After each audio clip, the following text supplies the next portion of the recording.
Titans, Texans, AFC South showdown here. This one's in Tennessee.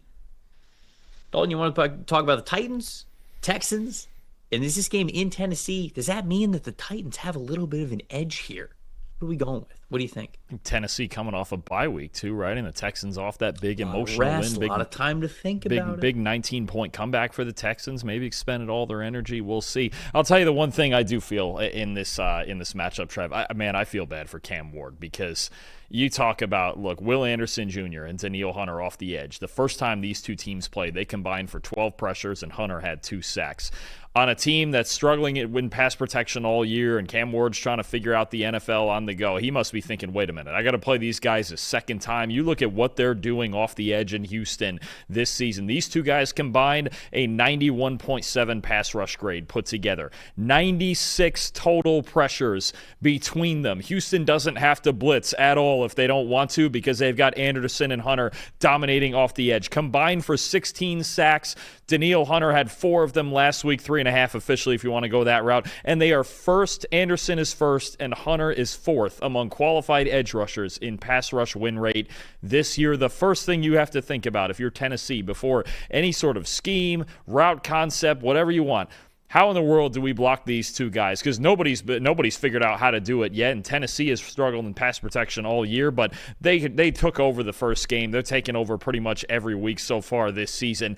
That's the first thing you have to answer is what in the world do we do to work around Will Anderson Jr. and Danielle Hunter?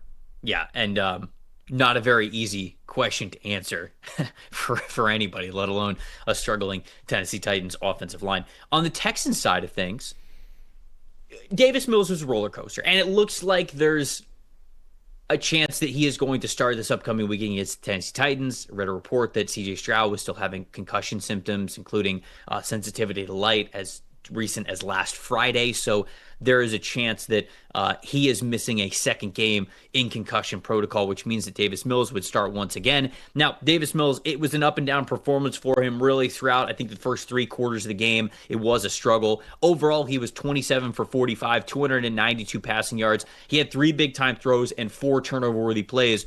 All 3 big-time throws came in the fourth quarter, though, in that big comeback against the Jacksonville Jaguars. But that's not what I wanted to point out the most here, Dalton.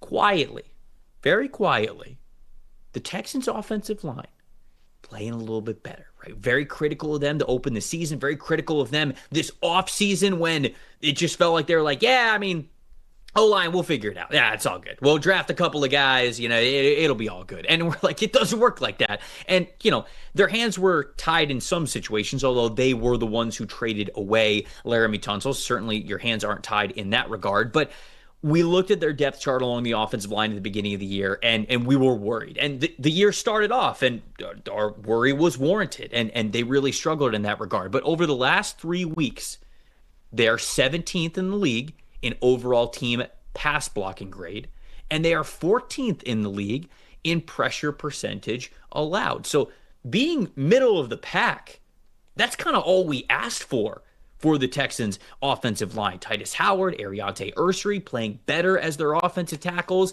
It's still not as consistent on the interior offensive line, but at least the offensive tackles are playing a little bit better lately. And so that, I think, is a really good sign for the Texans that as the season is going on, they have at least been playing better to league average when it comes to offensive line play.